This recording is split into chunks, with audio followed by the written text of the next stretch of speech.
Hey guys, welcome back to another interesting video of How to Guide. In this video, I'm going to talk about lost chats in Twitter. Do you also think that your chats got lost into Twitters? If you think that, let's know how to check that and how to fix the issue. In order to do that, just simply open your X application aka Twitter into your computer. And after opening the Twitter, just simply go to this message icon into here and you will find your chats into here.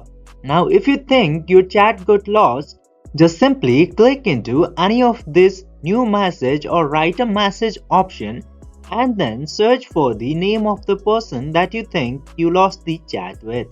And then select the person, then click to this next button. Then you will get back the chat that you have lost. I hope this video was helpful for you. If yes, don't forget to like, share and subscribe to the channel to never miss another update. Thank you for watching the video.